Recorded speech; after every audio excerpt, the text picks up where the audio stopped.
Hey, how you doing, man? How everybody doing? Yeah, it's a Gibson. Yeah, this is a Gibson Les Paul Custom. Yep, 19. Hey, hi, how you doing, Travis? 1975, 1975 Gibson Les Paul Custom, man. Yep.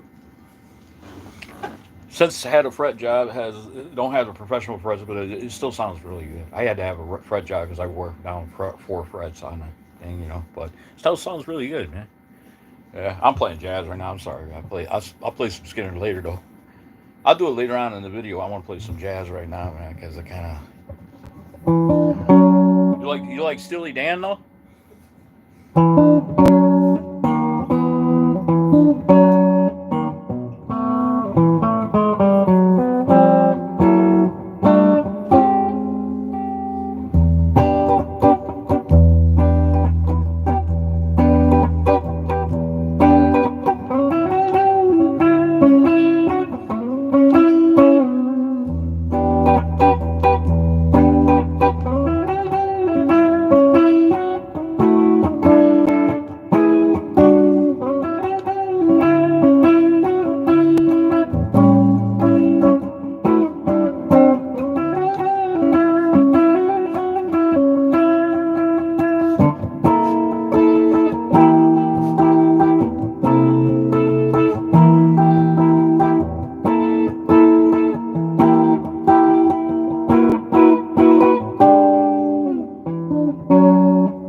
It's just cool.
Hey, how's everybody doing? Good to see everybody, man. Thanks for stopping by. Okay. Appreciate it, man.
Oh, thank Kensha. Thanks. I appreciate it. Hey guys, I appreciate you coming, everybody, man. Thank you for checking me out. It really makes me feel good, man. I was really motivated to play today, so because I've seen people online, I was like, yeah, I gotta try to play some music here, you know. Uh, Peg, I'm still working on that song, Peg, man. It's kind of hard to do solo without a singer. I think I'm gonna scratch doing it solo, man, because it is the Peg by Steely Dan. If you don't have that backup, man, you can't really, you don't sound right without backup, without the sing. Some songs are like that, man. It's like you can do some songs without backup and it sounds pretty good, but some of the songs you can't do it without backup. It sounds like crap without backup. Peg's one of them, man. That's Steely Dan tune, Peg. I was surprised that Black Friday, man. That sounds really good without backup, man. It's like, just if you can cover that. Some some things you can get away with, some things you can't, man. I noticed that as I've been experimenting here, playing these songs and stuff. And I was like, wait, man, that don't even sound like the song unless you got a singer, man. You gotta have a singer to kind of. It's a weird song, man. And really, you need a horn section and all that. Because you need the horns going.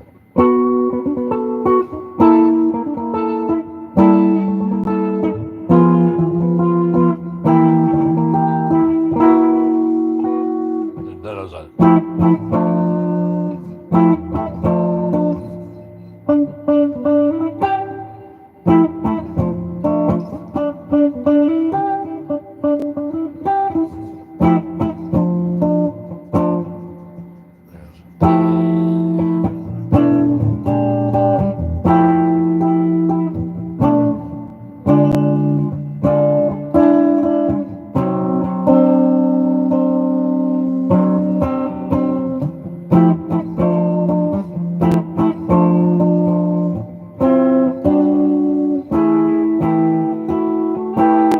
It's a weird song, man. It's hard to do it without if you don't have that back. Some songs don't work without backup, man. They just don't work without backup.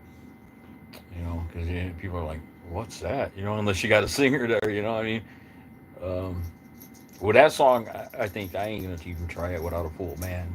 Because it's or without playing to backup because it's just not gonna work, man. People ain't gonna get it, man. They're like, "What the hell are you doing?" What I mean? And so I kind of aborted that idea. I was gonna do peg, but I kind of aborted that idea. It does not sound good with just one guitar. You know, it's one of those tunes, man. You gotta have an entire band back, or it's just not gonna work, man. But it's a fantastic song. I love the song. It's just I can't do it without backup, man, because it just doesn't work. Yeah.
Wow, that was a good session, man.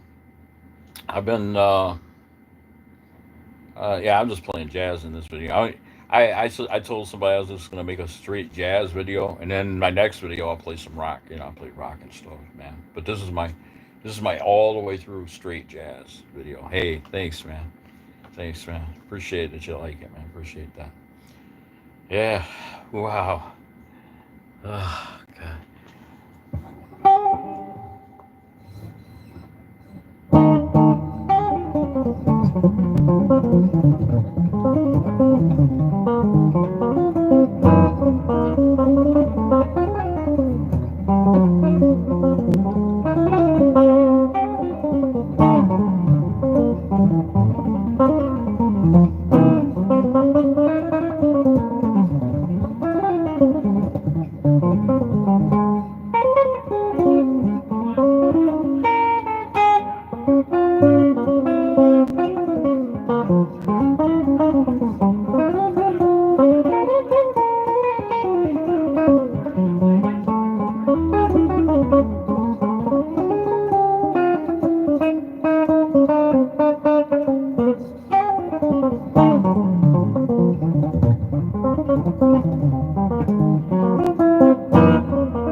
Donnelly.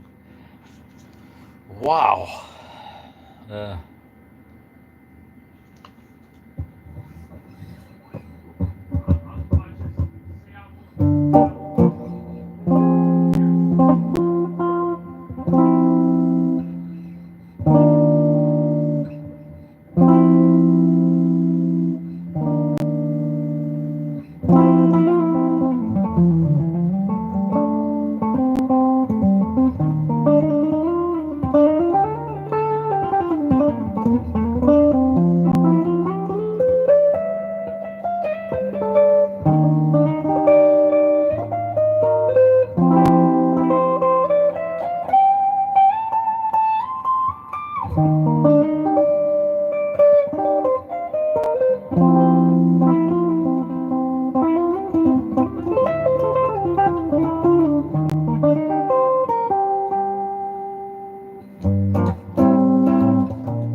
Yeah, I noticed that. Hey, how's it going? How's it going? I noticed that. What's your name? Payne. Uh, Cahill Payne. Cahill Payne. How you doing, man? Good to see you. Good to see you. Yeah, one of the things I like to see in a musician is the ability to also play rhythm instead of just wailing all the time on the guitar, man. Do some wailing and then play some really creative rhythm, you know, and then or if you're playing rock, create some really creative riffs, play a solo, and come back to those creative riffs, and maybe like have a bass player do a solo, maybe the drummer, or maybe not. It depends on the kind of song. And then definitely bass player needs to do a solo in just about every song. And then come back to the riffing, maybe do one more lead solo, and then come back to the riffing and the rhythm, and it's in the song like that. Make it a song, instead of just ripping all the way through the song. Have spots where you rip, and then have spots where you play creative rhythms. You know, yeah, I like Metallica, man. It's just like I'm not playing any rock on this video. On the next video, I'll do some rock for you guys, man. Yeah, I'm doing this for a friend. I told the person that I would just make a complete straight jazz video without any rock in it. That's what she's wanted me to do. So um, that's what I'm creating for. She said just play a bunch of jazz tunes and just play straight through jazz with no rock in one video for me, one live video. And I was like, all right, I'll do it. So that's pretty much what I'm doing for a friend of mine right now. Just I promised her I wouldn't play any. I would do a complete jazz, all jazz video. For her. So that's what I'm doing. I'm doing here, man. Just playing straight jazz for everybody, man. Hi, how you doing? Slipknot, how you doing? That's a good band, by the way. I do love rock, though. I love those bands that you're mentioning. Slipknot, kick-ass band. Metallica. I was a big, huge Pantera fan until Dimebag was murdered, unfortunately. Um, I was like Pantera and then Metallica. That's the way it was with me, man. Metallica was like a real close second to Pantera to me, man. For my taste, I loved Pantera, man. Walk. You ever hear that lead solo with Walk that Dimebag does? Oh my god, dude. What the hell does he do? That is so cool. I love that solo. The solo Walk by Dimebag Darrell, man. That really, I was like, what? That's different. And different is good. I was like, what? Who plays like that, man? That's really great. You know, that's what I liked about Dimebag. He had his own thing that he did, and he did it well. He was,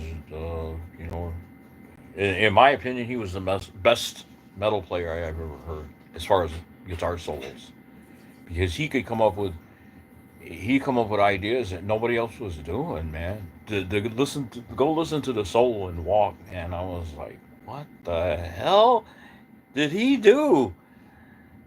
Isn't that great? You ever hear that guitar solo and Walk by Pantera? Listen to that. Look it up on Google. Search it.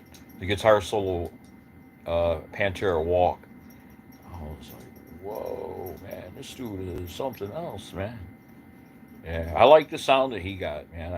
He's like he did what nobody else was doing, man, and it made him famous. That's what you got to do. You got to come up with something new that nobody else is doing. Who did Dimebag Darrell sound like? Dimebag Darrell sounded like Dimebag Darrell, so that's the goal for all musicians, man, to sound like yourself, man, no matter what genre of music you're playing. I play a lot of jazz, but I'm also a rocker. I'll come back on here, I'll make another video where I play a lot of rock and stuff. But in this video, I promised this person that I wouldn't play anything but jazz in this video. So that's pretty much what I'm doing right now. Just kind of trying to play some jazz and stuff and keep it going. But I'm going to do some talking, a little bit of talking here. I hope you don't mind. Jazz guitar players that I think were awesome throughout time. Django Reinhardt, Charlie Christian, um, uh, um, can't think of his last name. His last name's Johnny Smith. Johnny Smith was a phenomenal guitar player. I was trying to think of his name. Johnny Smith, Wes Montgomery, Hank Garland, uh, George Benson, Pat Martino, Joe Diorio, Joe Pass, um, Larry Carlton, of course, Larry. We can't forget Larry. Um, and Pat Metheny. Oh, let me mention that. Pat Metheny. Yeah, Pat Metheny. A phenomenal jazz guitar player. I am a huge fan of Pat Metheny's. He is one of the best jazz guitar players who has ever lived. Um, and the list goes on. Yeah, of course, I like Stanley Jordan and all that. All that. He was fantastic. And Alan Holdsworth. Alan Holdsworth was a remarkable guitar player. Um, I seen him one time, and he was playing just straight standard jazz, like the standard way, and he could do it. He could do it. He could sound like anybody, or he could play that fusion stuff. Alan was a very good guitar player. No, he was a phenomenal guitar player. Yeah, he was one of the untouchables, man. Alan Holdsworth, and like George Benson, Pat Martino, and all those guys, man, they were pretty much untouchable. And Grant Green, I love his playing. Jimmy Bruno, Jimmy Bruno. Um, he's funny, he cracks me up, man. He cracks me up. He seems like such a nice guy, though. I mean, really, he's a great guitar player. I think he's phenomenal. Uh, Man, and there's a lot of other ones too that I'm not mentioning right now, but I'm trying to think about all of them. Jazz. I'm talking about just straight jazz guitar players. Those one are pretty much what I'm the kind of jazz I play in my genre of music. You know, um, definitely Grant Green. I discovered Grant Green. I don't know why I hadn't heard of him, but I just heard of him just a few months ago. And when I came across this guy, Grant Green, and I was listening to him, and I was thinking, wow, man, I have a style something like his. I'm probably, my style is probably closer to his than it is Pat Martino's. I do a lot of Pat Martino licks, but my actual style really corresponds more to like Grant Green. When I heard him, I was like, wow. I would think we were relatives if he wasn't a black guy. And I'm not racist or not. I'm just saying if he wasn't a black guy, I would have thought that he was a relative because we kind of think, I didn't hear of him. I just recently heard of him, and years ago he thought about playing like I do, like his improv methods and stuff. We have a lot of similar sounds, not exact, but there's a lot of similar things that I do in my solos. Which if you listen to my solos and then you go and listen to Grant Green, you're like, okay, yeah, I can see that. He's got a lot of stuff that parallels what Grant did, you know. And yeah, those are great rock bands, but this is like I'm doing this as a jazz forum. No offense against anybody, but this is a straight jazz forum that I'm doing today for a friend who wanted to check out my video, and she said, "Can you please just play jazz in one video? Just play a jazz all the way through. Don't play no rock, no matter what anybody says. Just play jazz." And I was like, "Yeah, I'll do it for you." So that's what I'm doing. I'm kind of doing this for a friend. So I just decided just to play straight jazz through this video all the way through, so people can come and they can just check out what I really do, what I really do best. I'm not really a rocker when I'm playing by myself. If I'm playing with a band, I'm a rocker. Really, if I got backup, because let's face it, man, these rock tunes that you're naming really needs a backup band, and I need sound effects to play Van Halen. I don't have distortion on my amp. I have to buy a distortion pedal because the distortion section of my amp, it went out. I can't get it to work, so I'm gonna have to buy a distortion pedal. Pat Metheny is phenomenal, man. I love Pat Metheny. One of my favorites. He is up there with my very favorites. These guys are jazz people, straight jazz. I'm not talking about fusion players. There's a lot of fusion players I like Scott Henderson and Frank Gambale and people like that. So I'll name them. Those are jazz fusion players, which is different than the type of jazz that I'm talking about. I'm just talking about straight jazz.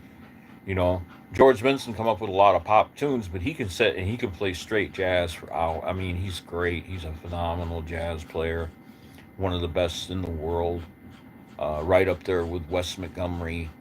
And I kind of categorize George with Wes Montgomery. They in that kind of category. I would give them about even. I don't care what George says. George says Wes was better than him, but I think I'm going to say they're about even. You know, I love them both equally as much, and I think that yeah, they are. The top-notch guitar player legends, man. Nobody can touch them. Nobody can really touch George Benson, man.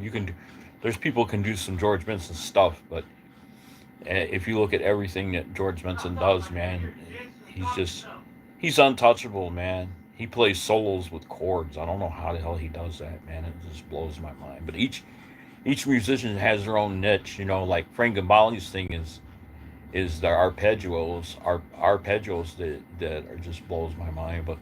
But George is he can sound so jazzy, and he puts the chord voicings in there, and I don't know where he gets it from, but it's just like phenomenal, man. But he's one of the guys that laid the groundwork for the jazz anyway. So I love his playing. Johnny Smith was a phenomenal player, and there's a bunch of other ones that I'm trying to think of right now. But I named a lot of them, and that's kind of my genre is probably Pat Martino, Wes Montgomery, George Benson, Grant Green, um, more Grant Green than them, even because I my style kind of parallels Grant's more. You know, in a lot of ways, like in chord voicings and stuff, George's music is too hard. I mean, I'm talking about when he's really just. I'm not talking about his pop. I'm talking about when he's really playing jazz. He's just out of this world. With not just soloing but chord voicings and things like that, and a genius. George Benson's a genius.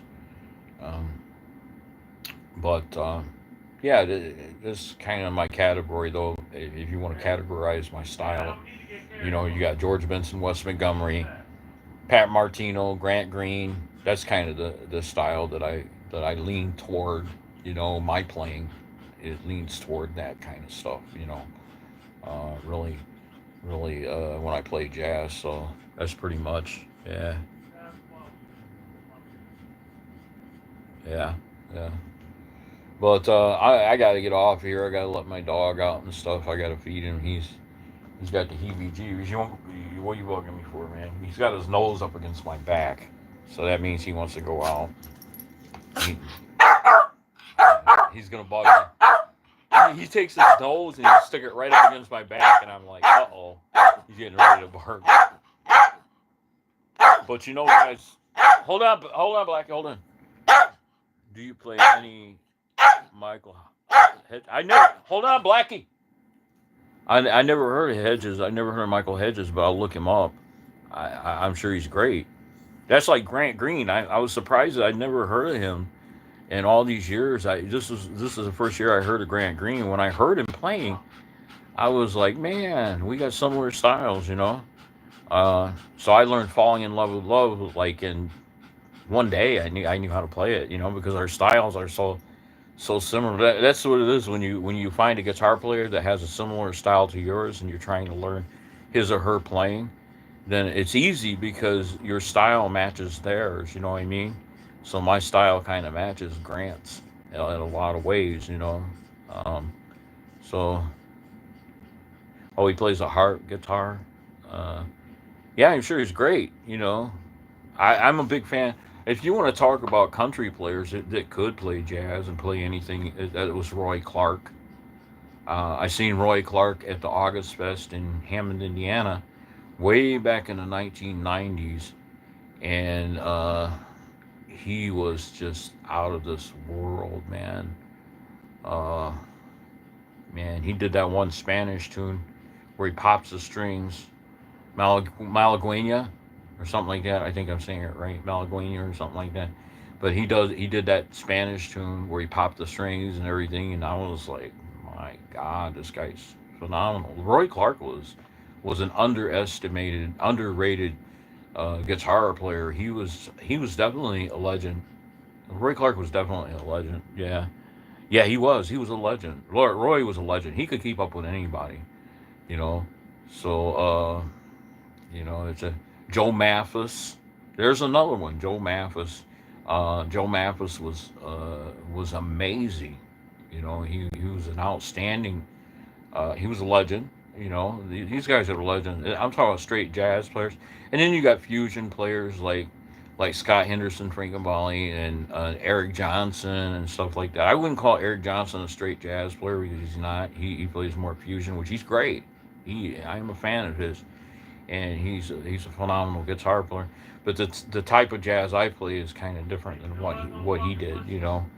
Um, I'm more Pat Martino, Wes Montgomery, George Benson, Grant Green, that kind of thing. My style leans more toward doing that stuff. But all those other guys were great. Buckethead's very good. Yeah, he's a very good rock guitar player. He's rock, but he's very good. He's very precise at picking and stuff. And yeah, I'm a fan of Bucketheads. I think he plays quite well. I've never heard him play jazz, but his rock is really good. Frank Zappa was a great guitar player. He could play jazz when he wanted to. He could do it. Um, But there's a lot of guitar players that they just, every guitar player finds their niche, their genre, and they stick with it. Um, you know, watch the only really only guitar player now that I see that can play it is really diverse is Larry Carlton. And if you watch Larry Carlton performing with Les Paul, like the tribute, the very last concert that Les Paul did, where he invited Larry Carlton to play there, Larry plays some jazz. Is just out of this world. So he's also a jazz player, and I mean straight jazz. It's just straight jazz, and it's just fantastic. So Larry was probably uh, one of the guitar players. He could play all around more than a lot of guitar players out there. He was an all around player. And then you go watch Larry play the Pump with Steve Lukather, and it's like Steve. Steve was a fusion rocker. He's not a jazzer. He's a fusion rocker, which he's awesome. He's among the best. He's a legend, but he's not a straight jazz player. But Larry can play straight jazz, or he can play fusion. He could play just about anything, that he wants. Well, he could play anything he wants to play. I've never seen anything he couldn't play. Steve Morris was phenomenal. I love Steve Morris's guitar playing. I loved it when he joined Deep Purple. I loved what he did with Deep Purple. Sorry, Richie, but Steve kind of, well, I don't like to compare guitar players, but I got to give homage to Richie because he started that style. But Steve came in there and he just rocked everybody, man. When Steve Lukather, not Steve, when Steve Morris joined Deep Purple, remember that? Listen to Steve Morris with Deep Purple. I was like, wow, hi, India. Oh, peace, man. Sounds cool, man. Sounds cool. Yeah, I'd like to visit all these places, man. You know, right, right. It's good to see everybody, man. I get people from all over the place, man. Yeah, I always wanted to go there, check it out. I wanted to travel around a lot and just like do some sightseeing in different countries and stuff. Cool. Yeah, I get people from all over the world here, man. That's cool, man. I like that. I've seen people from everywhere, all walks of life here, man. I'm like, wow, it's just fun performing for people, just playing the guitar, and doing my thing here, you know. But I just want to say, before I do go, I want to talk a little bit about music theory. I've had other guitar players, other musicians ask me if they should learn scales and modes, and I say yes, definitely learn scales and modes because when you do learn the scales and modes, man, you don't have a particular sweet spot. The entire neck on the guitar is your sweet spot, you know, and you can just like you can do anything. Once you get the scales and modes down, and then like if you want to play jazz, I tell people if you want to play jazz, pick up a Pat Martino jazz book, at least like volume 1 and volume 2, and that will make you a jazz player. You go through those books, you'll be a jazz player.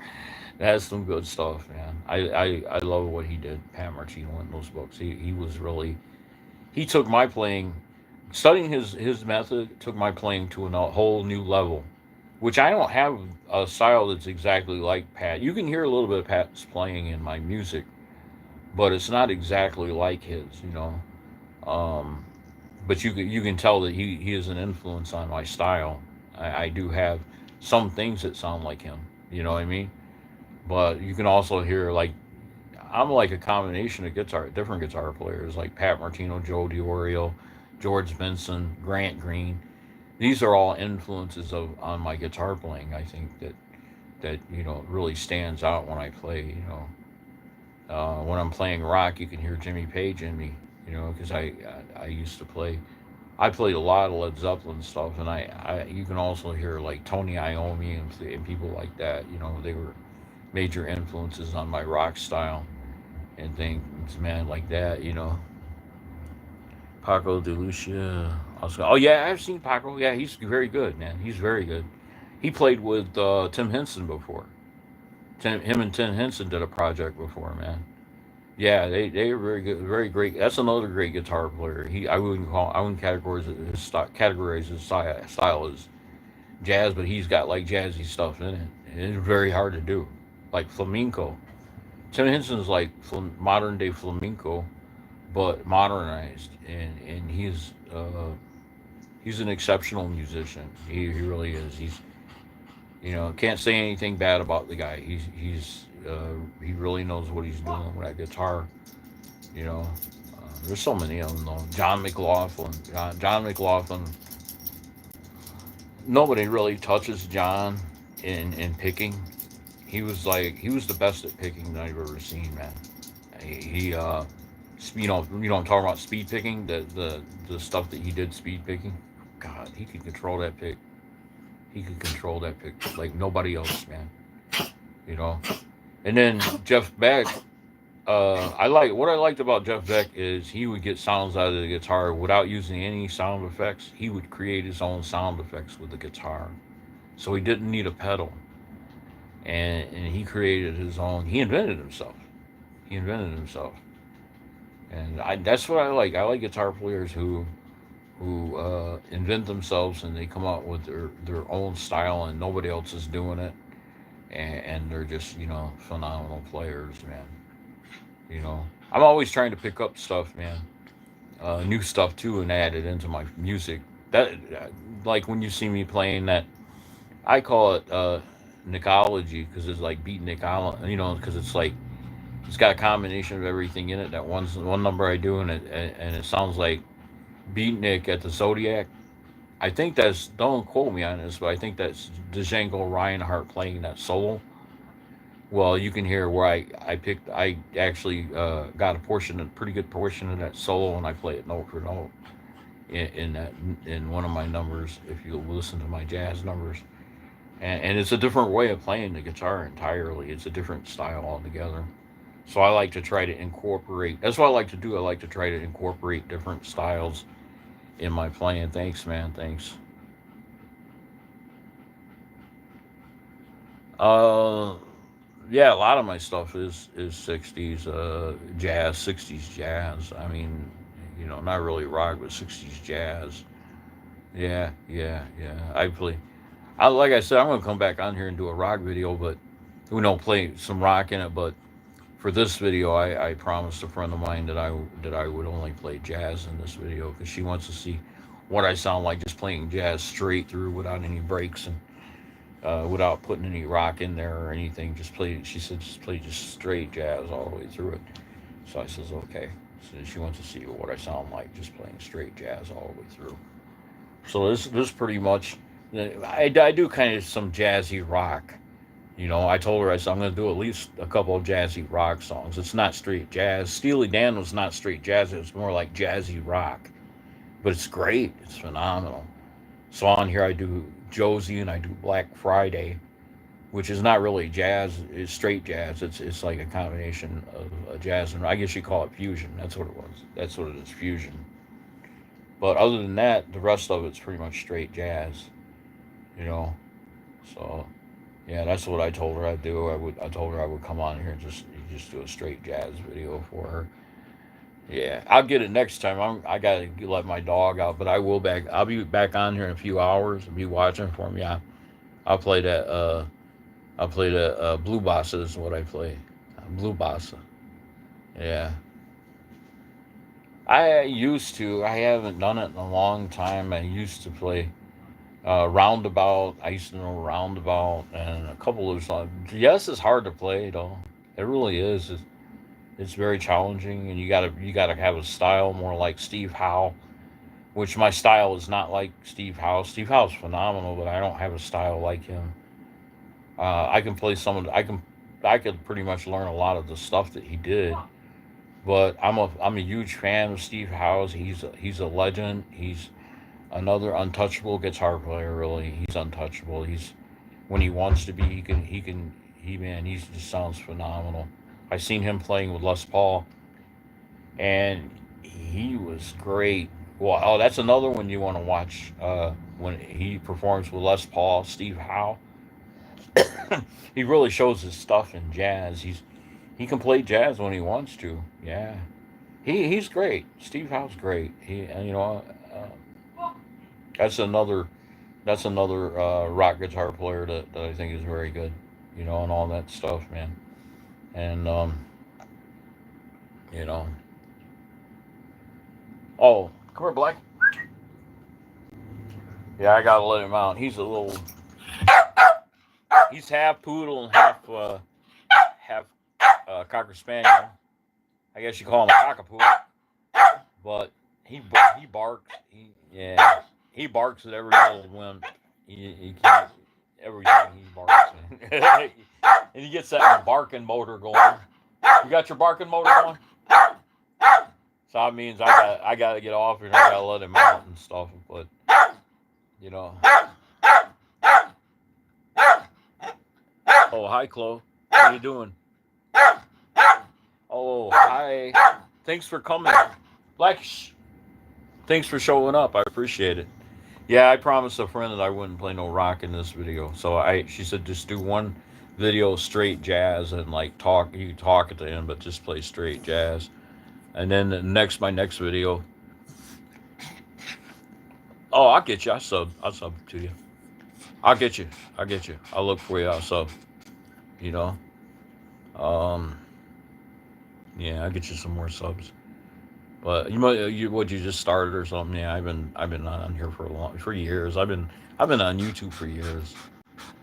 Yeah, I've been on YouTube for years. But I gotta let this dog out, and he's getting mangy looking too. I gotta get his hair cut again. And he's a barker, boy. He loves to bark. I don't know why, but he's a gentle dog. He loves kids. My dog loves kids. I just call him Blackie. That was the only thing he would respond to. I tried different names. See, I found when I got this dog, he was a little puppy, and he was in the middle of a highway, and all these cars were going to run him over. And I stopped my car, and I ran, and I grabbed him right before a semi hit him. I couldn't watch that, man. It just hurt me so bad. I couldn't watch a semi run over this awesome little dog, He's a good boy. He's real gentle, and when he gets with kids, he plays, man. He plays. He don't nip. He don't bite. He's never bit anybody. He's never even attempted to bite her. He just loves, Thanks. Thank you. Yeah, I'll come to your channel. I'll be looking for you. I'll come to your channel. If you sub on my channel, I'll find you and I'll sub back. So you can get more subs that way too. That's one thing. That's another way to get subs, man. If people know that you're subbing, say, hey, could you please sub back, and then people will sub back, So go ahead and sub my channel. I will sub yours, and we can kind of do it that way. Oh, thanks. I'll be looking for you. I'll sub you back. I'll get you back. Man, I appreciate it. I appreciate everybody coming on here and checking me out. Makes me feel really good. Really good. Yeah, thank you. Shh. Well, I gotta let him out. He's probably gotta go. He's gotta go to the bathroom, so I gotta get off here, guys. But Blackie, stop. I'll let you out in a minute. He just ate not long ago. He always wants. He'd eat forever. If I could he'd eat 10 cans a day. That dog like the bottomless pit. He can eat. But I only give him 3 cans a day. Oh, you know what dogs like? Hold on, Black. Hold on. You know what he likes? I'll go to the Walgreens and I'll get him some of those mixed nuts for 99 cents. Yeah. He's funny. I'll get him some mixed nuts for 99 cents. He eats it up, man. He loves those. So I give him a little snack like that, and it's not that expensive. It's only 99 cents. And he eats it up, man. I had a cat before. She was part lynx, so she was huge. She was a big cat, and I was the only one that could touch her, man. I called her Tabitha. She was half lynx, man. She was one big cat, and she wouldn't let anybody touch her. She'd go back in the cabinet, and she would hide, and she wouldn't let anybody touch her but me. So I love animals. I've always loved animals a lot. Uh, animals are awesome. I'm actually a vegan. I'm a vegan. I haven't eaten meat in 15 years, and there was a lady who made me aware of the fact that of what happens to animals, animal awareness, how they're abused and stuff like that, and what happens to animals in the slaughterhouse. And she convinced me that I shouldn't eat meat. So I stopped eating it. She said, "Oh, these animals, they know what's going on. They know what's happening to them. They're being tormented." And I was like, "Well, I'm gonna stop eating meat." Regan Russell, the late Regan Russell, convinced me, to go in that direction because I do love animals. I don't like to see anything that being tortured or anything like that. I don't like stuff like that. I don't like hate at all. And ever since I became a vegan, I felt better about myself and stuff. It gives you a better feeling inside to know that if you each their own, but for me, it gives me a better feeling inside to know that I'm not eating an animal that was tortured, and that's just me. But I don't tell people what they can and cannot eat. It's a person's prerogative what they eat or what they do eat or don't eat. But for me personally, I chose to stop eating the meat and stuff. And I was surprised at the Impossible Burgers at White Castle. They got this hamburger called the Impossible Burger, and it's all vegan. It's not meat. It's a veggie burger. And I tasted that and I was like, wow, that is really good. I was surprised at how good they taste. You know, and so I go over there a lot, and I get those. I like those veggie burgers, man, from White Castles. They're pretty good. You know, and then like I go to Taco Bell, I eat stuff with beans in it and stuff. Replace the meat. You can replace the meat. That's what I like about Taco Bell is you can go over there and you can replace all the meat items with beans. That's what I do. I eat the same thing I used to eat, but I replace all the meat with beans. You know, and it works, man. I think it's better now. Um, you know, so it's just becoming acclimated acclimated to not eating meat anymore. You got to get used to it. And when I first did it, it was difficult, but after a while, it wasn't as hard after a while. And I tell people, if you're interested in being a vegan or anything like that, become a vegetarian first, and then slowly work into it if you want to be a vegan, or just stay vegetarian. It's better than eating meat, I think. You know what I mean? Because then you're not eating something that was tortured. In my opinion, man, I think it causes some people to become violent anyway. I think eating meat causes some people to go crazy and things like that. I don't know if I'm right or not, but I feel like people who want to fight a lot and stuff like that. I think it's related to what they eat, their diet.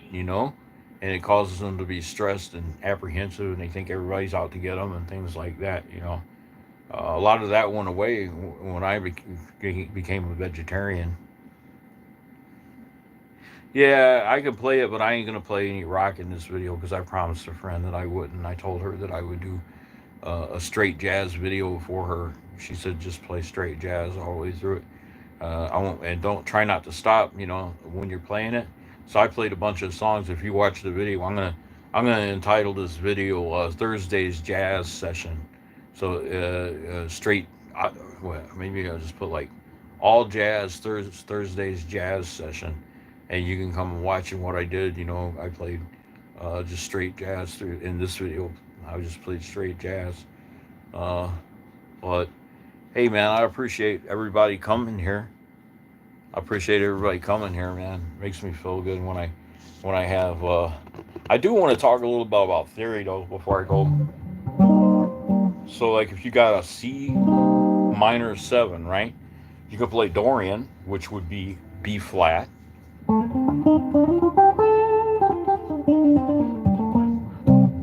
And that sounds pretty good.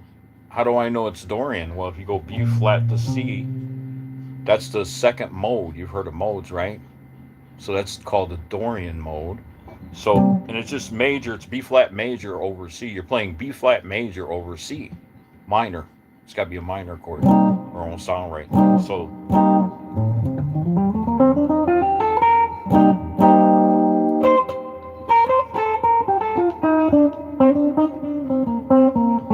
that's Dorian.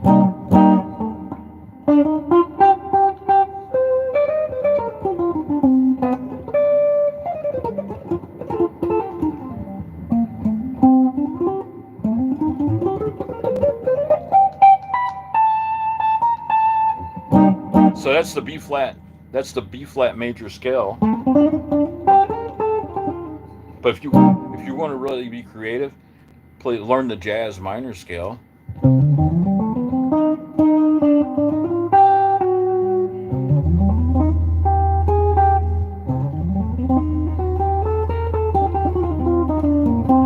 And then you can do things when you learn jazz. You get the Pat Martino book. You learn how to do stuff like.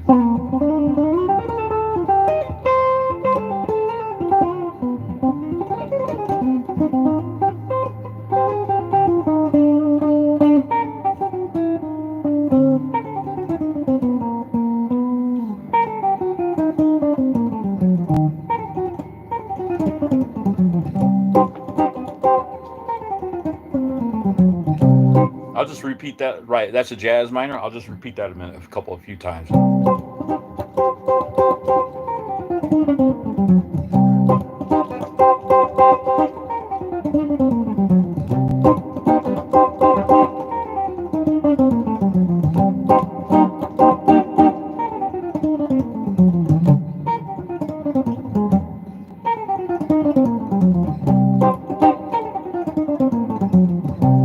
See how that sounds more jazzy, and then you.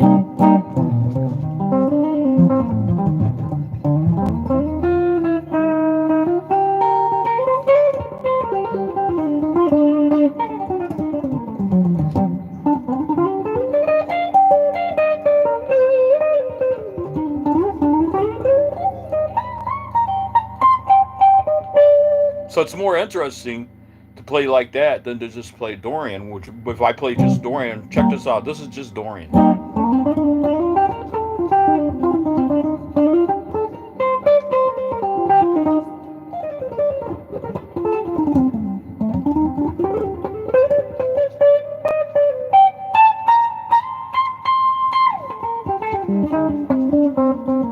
Which sounds okay, but then if you mix it together, what I do is I mix the two together.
See how much more interesting that is. You don't need distortion. I'm playing with no distortion. That's what I like about jazz. You can come, you're playing jazz.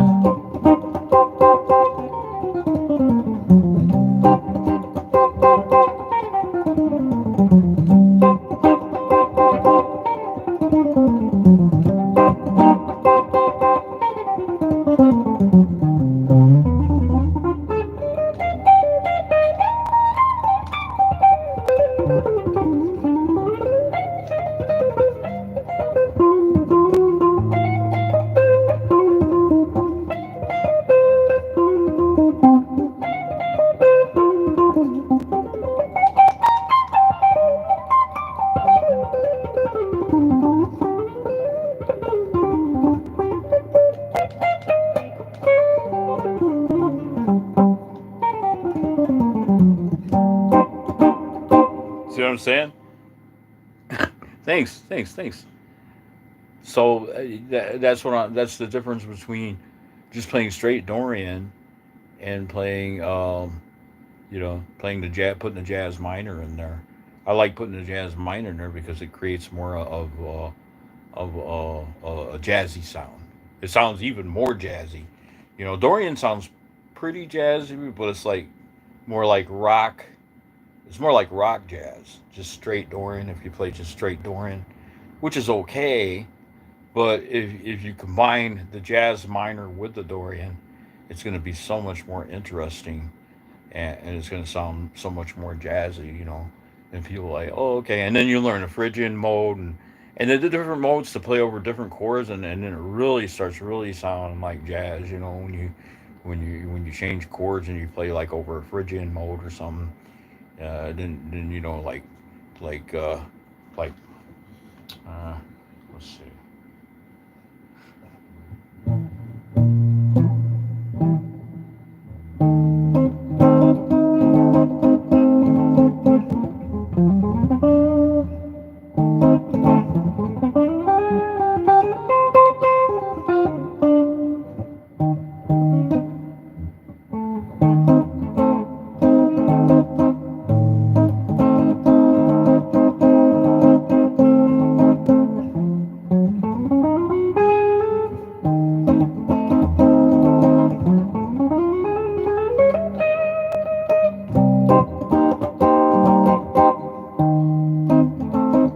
That's like that's A minor seven flat five.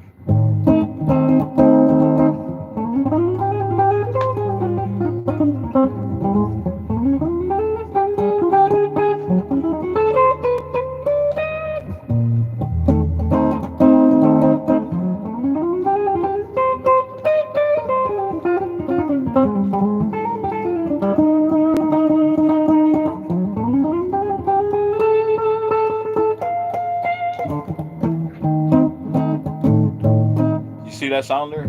It's like a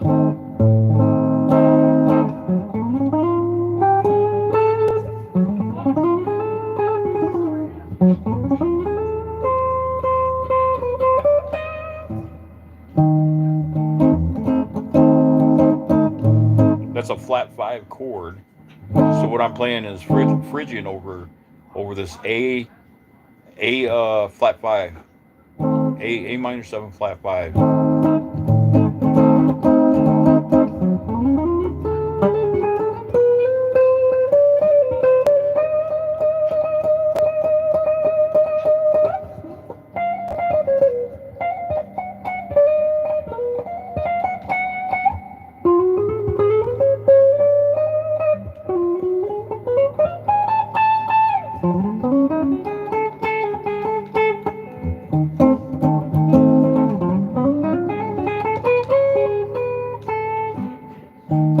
It gives it more of an interesting sound than you.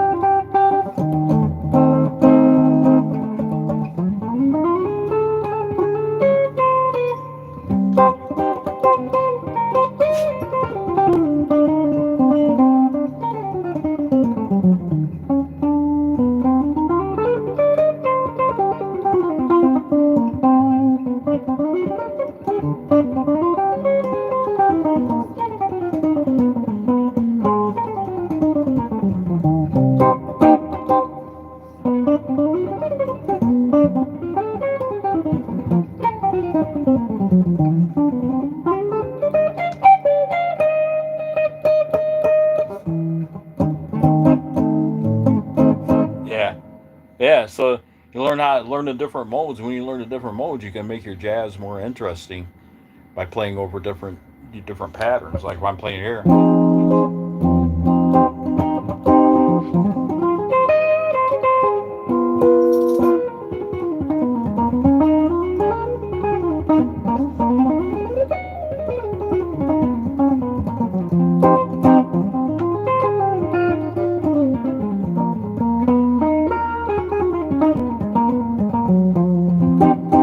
So yeah, you make kind of make it more interesting. You learn scales and modes. You learn how to play over different chord structures.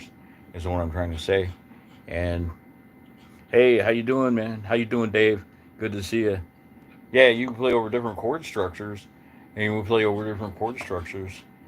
When you learn scales and modes, you can pretty much match the scale or the mode um, to the chord structure, and you get alterations of modes and stuff like that. And it gives more, especially if you're playing jazz, you want to sound as jazz as you could possibly sound. Um, I could go get with a jazz band right now, and just start playing standards with them. I wouldn't have no problem, no problems at all, man. Just I tell them, okay, what's the key that what key are you in and stuff like that, and then I can play over anything, Just because I know music theory, you know. So the more you know, the better it is, man. If you're playing jazz, I say start out with a Dorian mode, which is C minor, which is going to be B flat major.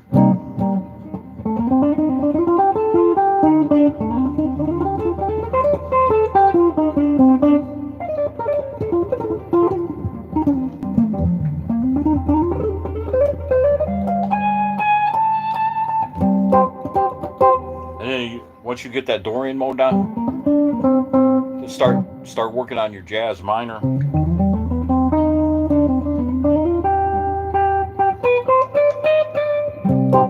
then you kind of play with that.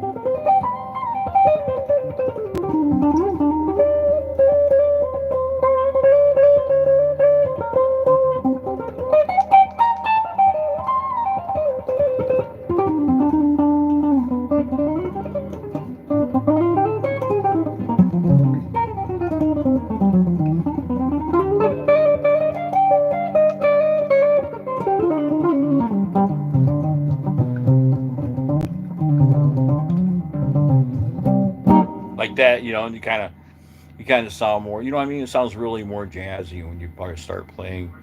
Um, thank you.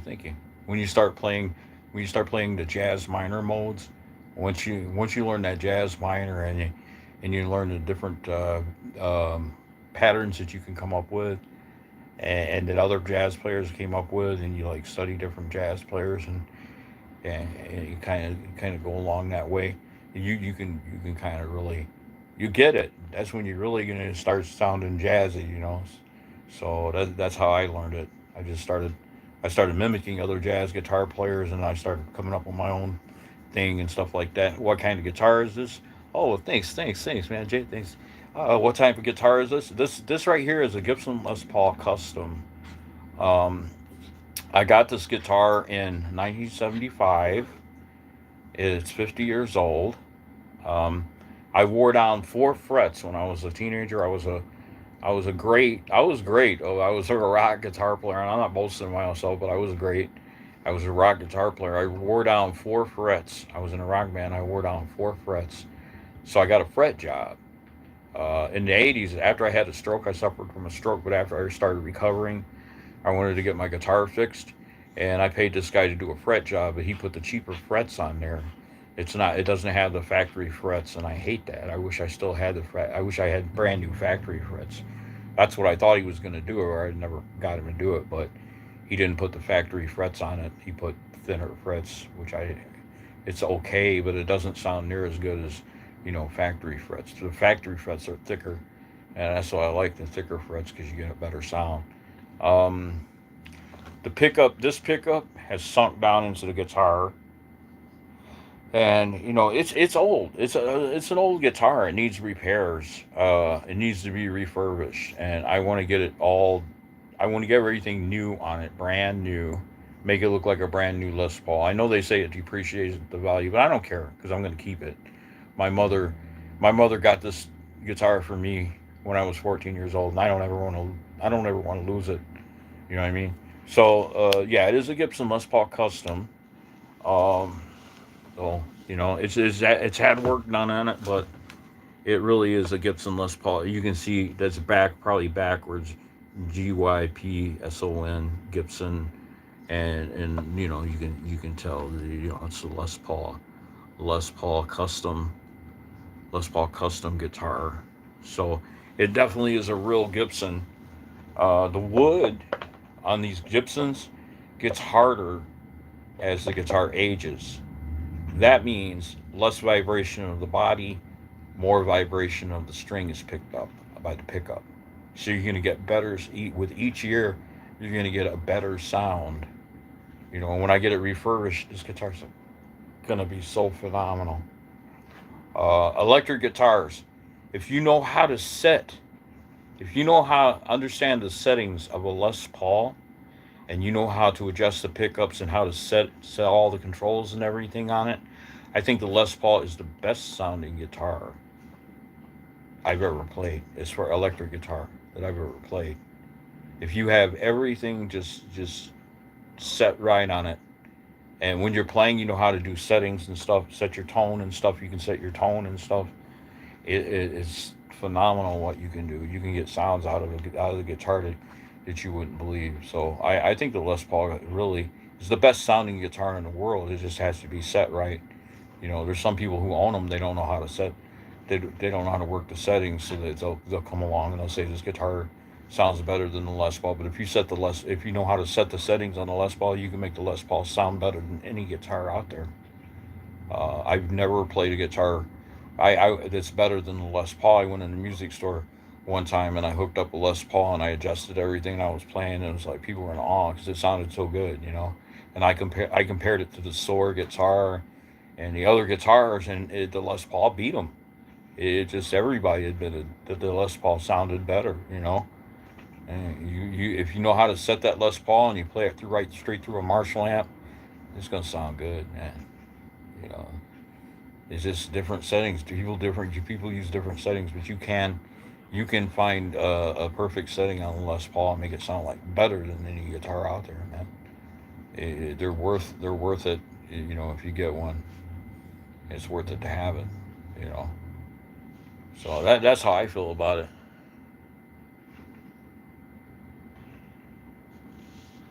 But yeah, I appreciate mom for what she did. Man, I had a mean father, but my mother loved me dearly, and she did this one thing for me. She bought me this guitar.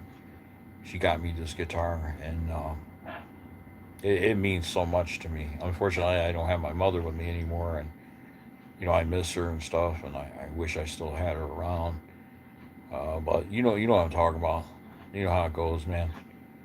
But hey, guys, I really appreciate you coming and checking me out, man.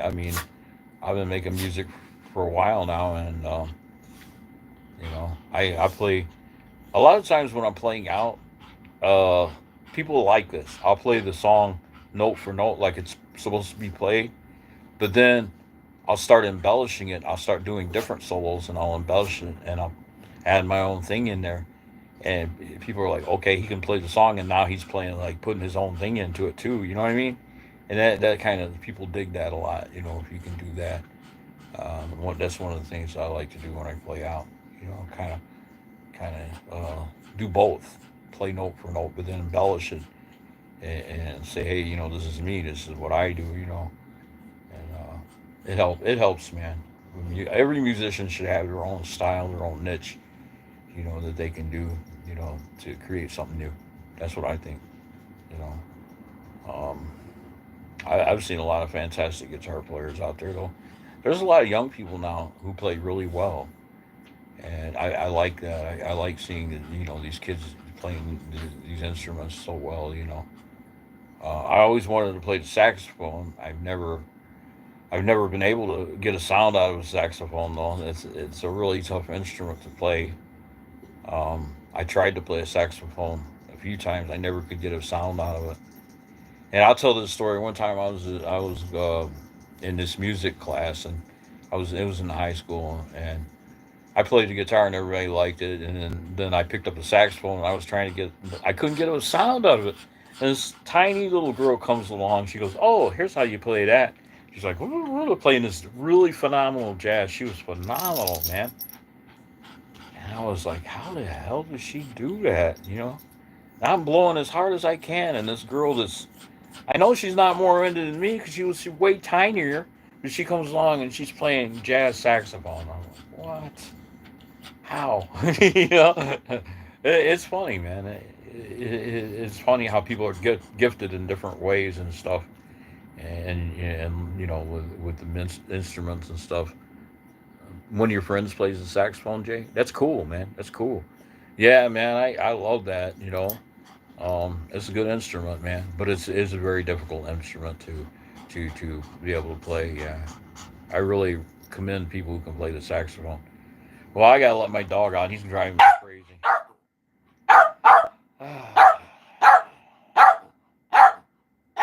Spoiled brat.